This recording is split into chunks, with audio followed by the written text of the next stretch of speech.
I nodded my head. Good, said Rich Dad. Now get back to work. This time, I will pay you nothing. What? I asked in amazement. You heard me. Nothing. You will work the same 3 hours every Saturday, but this time you will not be paid 10 cents per hour. You said you wanted to learn to not work for money, so I'm not going to pay you anything. I couldn't believe what I was hearing. I've already had this conversation with Mike and he's already working, dusting and stacking canned goods for free. You'd better hurry and get back there. That's not fair, I shouted. You've got to pay something. You said you wanted to learn. If you don't learn this now, you'll grow up to be like the 2 women and the older man sitting in my living room, working for money and hoping I don't fire them. Or like your dad, earning lots of money only to be in debt up to his eyeballs, hoping more money will solve the problem. If that's what you want, I'll go back to our original deal of 10 cents an hour. Or you can do what most adults do, complain that there is not enough pay, quit, and go looking for another job. But what do I do? I asked. Rich Dad tapped me on the head. Use this, he said. If you use it well, you will soon thank me for giving you an opportunity and you will grow into a rich man. I stood there, still not believing what a raw deal I was handed. I came to ask for a raise, and somehow I was instead working for nothing. Rich Dad tapped me on the head again and said, use this. Now, get out of here and get back to work. Lesson number 1, the rich don't work for money. I didn't tell my poor dad I wasn't being paid. He wouldn't have understood, and I didn't want to try to explain something I didn't understand myself. For 3 more weeks, Mike and I worked 3 hours every Saturday for nothing. The work didn't bother me, and the routine got easier, but it was the missed baseball games and not being able to afford to buy a few comic books that got to me. Rich Dad stopped by at noon on the 3rd week. We heard his truck pull up in the parking lot and sputter when the engine was turned off. He entered the store and greeted Mrs. Martin with a hug.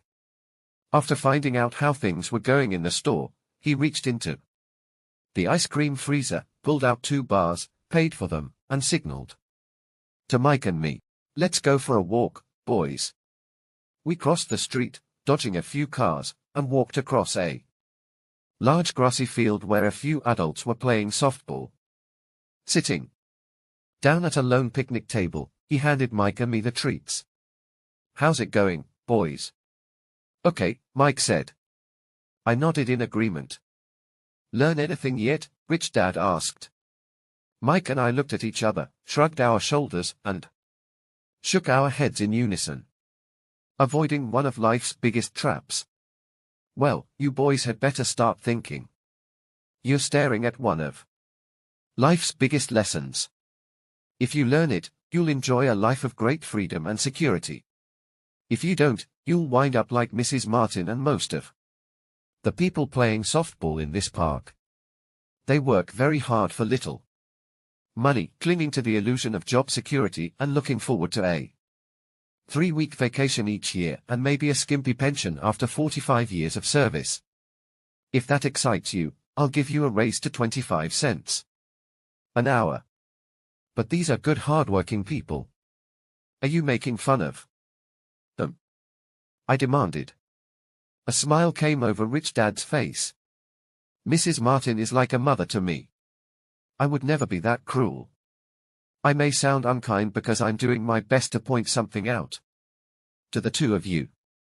I want to expand your point of view so you can see something most people never have the benefit of seeing because their vision is too narrow.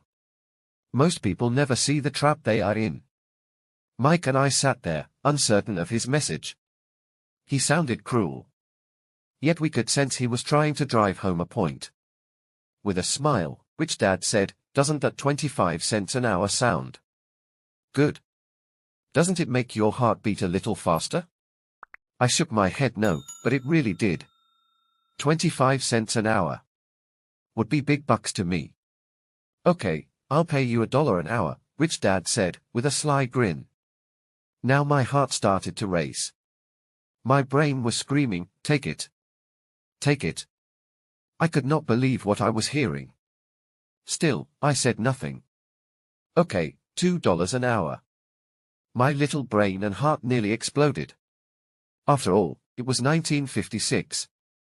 And being paid $2 an hour would have made me the richest kid in the world. I couldn't imagine earning that kind of money. I wanted to say yes. I wanted the deal. I could picture a new bicycle, new baseball glove, and the adoration of my friends when I flashed some cash. On top of that, Jimmy and his rich friends could never call me poor again. But somehow my mouth stayed shut. The ice cream had melted and was running down my hand. Rich Dad was looking at two boys staring back at him, eyes wide open and brains empty. He was testing us, and he knew there was a part of our emotions that wanted to take the deal. He understood that every person has a weak and needy part of their soul that can be bought.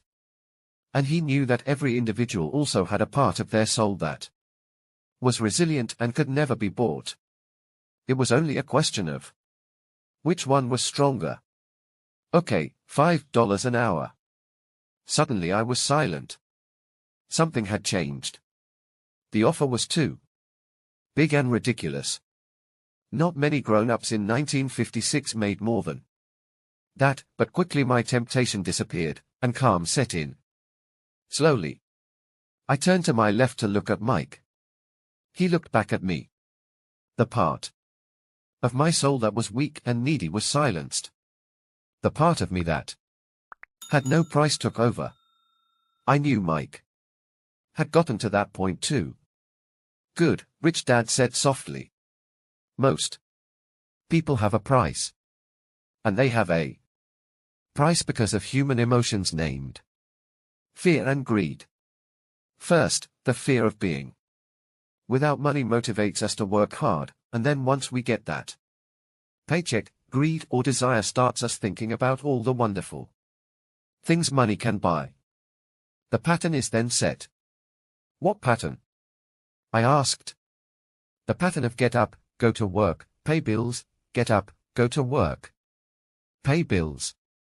People's lives are forever controlled by two emotions, fear and greed.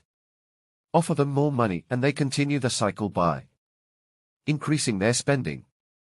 This is what I call the rat race. There is another way? Mike asked. Yes, said Rich Dad slowly. But only a few people find it. And what is that way? Mike asked. That's what I hope you boys will learn as you work and study with me. That is why I took away all forms of pay. Any hints? Mike asked. We're kind of tired of working hard. Especially for nothing. Well, the first step is telling the truth, said Rich Dad. We haven't been lying, I said. I did not say you were lying. I said to tell the truth, Rich Dad retorted. The truth about what? I asked. How you're feeling, Rich Dad said. You don't have to say it to anyone else. Just admit it to yourself. You mean the people in this park, the people who work for you? Mrs. Martin, they don't do that? I asked. I doubt it, said Rich Dad. Instead, they feel the fear of not having money. They don't confront it logically. They react emotionally. Instead of using their heads, Rich Dad said. Then, they get a few bucks in their hands and again, the emotions of joy, desire, and greed take over. And again they react, instead of think. So their emotions control their brain, Mike said. That's correct, said Rich Dad. Instead of admitting the truth about how they feel, they react to their feelings and fail to think. They feel the fear, so they go to work, hoping that money will soothe the fear, but it doesn't. It continues to haunt them and they return to work, hoping again that money will calm their fears, and again it doesn't. Fear keeps them in this trap of working, earning money. Working, earning money, hoping the fear will go away. But every day, they get up, and that old fear wakes up with them. For millions of people, that old fear keeps them awake all night, causing a night of turmoil and worry. So they get up and go to work, hoping that a paycheck will kill that fear gnawing at their soul. Money is running their lives, and they refuse to tell the truth about that. Money is in control of their emotions and their souls. Rich Dad sat quietly, letting his words sink in. Mike and I heard what he said but didn't understand fully what he was talking about. I just knew that I often wondered why grown-ups hurried off to work. It did not seem like much fun, and they never looked that happy, but something kept them going.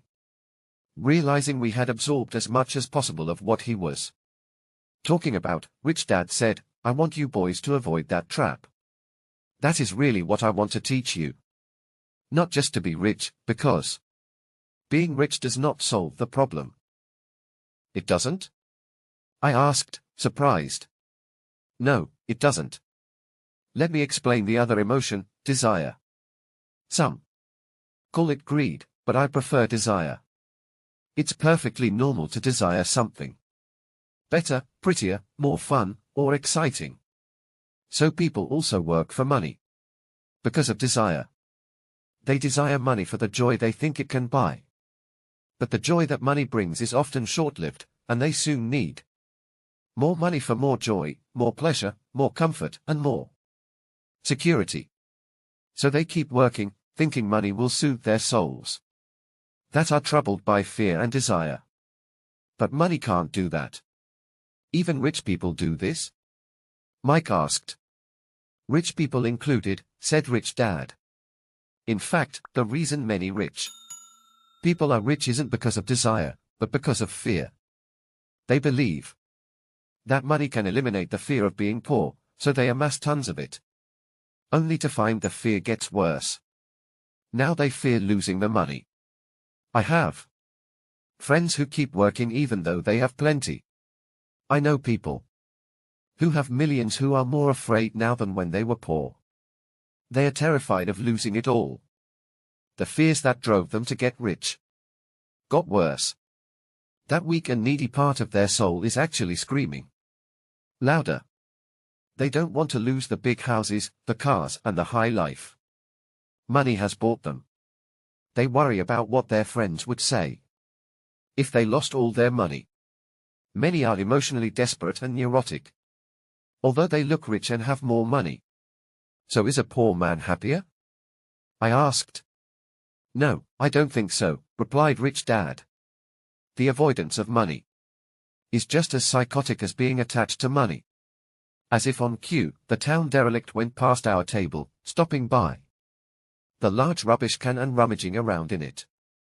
The three of us watched him with great interest, when before we probably would have just ignored him.